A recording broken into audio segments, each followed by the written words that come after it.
और मुझे लगता है कि अब ये आंदोलन किसानों के हाथ में नहीं। हम चौटाला दुष्यंत चौटाला को बताना चाहते हैं कि चौटाला जी, कमाई का अड्डा तो तेरी राजनीति बन गई। पैसे कमाने के लिए सत्ता के लालच में अपने बाप की, अपने दादा की इज्जत को खराब करके 3 कृषि कानूनों के विरोध में दिल्ली की सीमाओं पर किसानों का आंदोलन लगातार जारी है और आज फिर किसान नेता गुरनाम सिंह चढ़ूनी ने सरकार को जमकर आड़े हाथों लिया है और उन्होंने उप मुख्यमंत्री दुष्यंत चौटाला द्वारा किसान आंदोलन को लेकर दिए गए बयान पर प्रतिक्रिया दी है। उन्होंने कहा है कि किसान आंदोलन को कमाई का अड्डा बताने वाले अपनी कमाई करने के लिए अपने दादा और परदादा की इज्जत खराब करके उनको धोखा देकर उस पार्टी के साथ कमाई शुरू कर दी है जिनके खिलाफ वोट मांगी थी।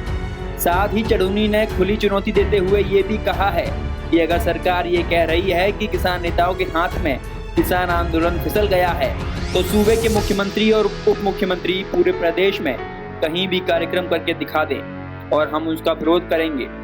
अगर किसानों ने उनका विरोध नहीं किया तो हम समझ लेंगे कि हमारे हाथों से किसान आंदोलन निकल गया। उसने तो इससे आगे भी कहा है, उसने तो ये कहा है ये किसान आंदोलन ये कमाई का अड्डा बन गया है। हम चौटाला दुष्यंत चौटाला को बताना चाहते हैं कि चौटाला जी, कमाई का अड्डा तो तेरी राजनीति बन गई।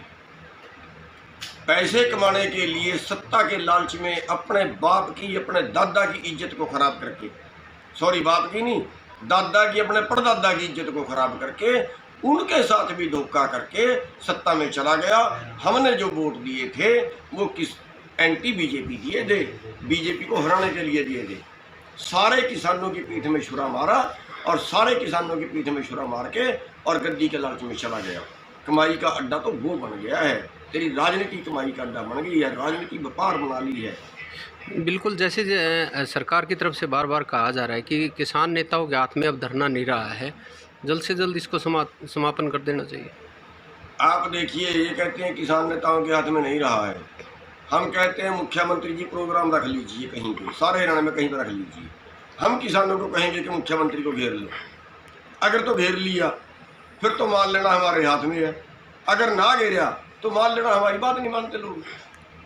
दुष्यंत के को भी हम चैलेंज करते हैं। दुष्यंत सिरसा में था ना अपने, उसमें बताइए, वहाँ भी लोग दीवारों से कूद के उसका विरोध करने के लिए, उसके खिलाफ नारे लगाने के लिए पहुँच गए हैं। रोज लठ मार रहे हैं, रोज हमें जड़ों में डाल रहे हैं, लेकिन इनके प्रति जो किसानों का गुस्सा है वो आज इस कदर है कि इनको समझ लेना चाहिए। अगर आज इस कदर गुस्सा है कि इनको कहीं घुसने नहीं दिया जा रहा, जब ये लोग वोट मांगने आएंगे तब इनके साथ क्या गुजरेगी।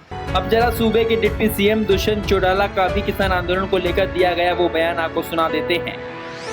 जब वो सिरसा में चौधरी देवीलाल विश्वविद्यालय में स्वर्गीय चौधरी देवीलाल की प्रतिमा का अनावरण करने पहुंचे थे और पत्रकारों से मुखातिब होते हुए ये बात कही थी।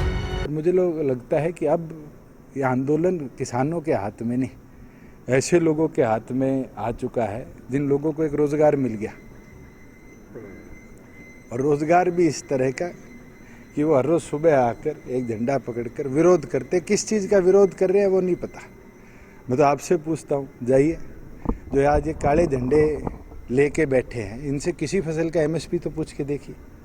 इनसे ये तो पूछिए कि मंडी के अंदर आज के दिन एमएसपी और नॉन एमएसपी प्रोडक्ट पे मार्केट फीस कितनी है, आज के दिन डीएपी का रेट सरकार ने कितना कर दिया। गौरतलब है कि कृषि कानूनों के विरोध में दिल्ली की सीमाओं पर किसानों का आंदोलन लगातार जारी है और इस आंदोलन को करीब 7 महीने हो चुके हैं, लेकिन सरकार और किसान नेताओं के बीच में आपस में लगातार गतिरोध बना हुआ है और ऐसे में बातचीत का दौर भी बिल्कुल थम गया है। इसी के साथ साथ हरियाणा में किसान बीजेपी और जेजेपी के नेताओं का जमकर विरोध कर रहे हैं और सरकार लगातार किसान नेताओं पर जमकर निशाने साध रही है। इसी बीच आज फिर किसान नेता गुरनाम सिंह चढ़ूनी ने सरकार पर जमकर हमला बोला और प्रदेश के मुखिया और उप मुख्यमंत्री को खुली चुनौती दे दी। सोनीपत से पवन राठी और सिरसा से सतनाम सिंह, पंजाब केसरी टीवी। हमसे जुड़े रहने के लिए हमारे YouTube चैनल को सब्सक्राइब करें और नई वीडियो की नोटिफिकेशन के लिए बेल आइकॉन को दबाएं। अगर आप ये वीडियो Facebook पर देख रहे हैं तो लाइक जरूर करें और ज्यादा से ज्यादा शेयर करें। धन्यवाद।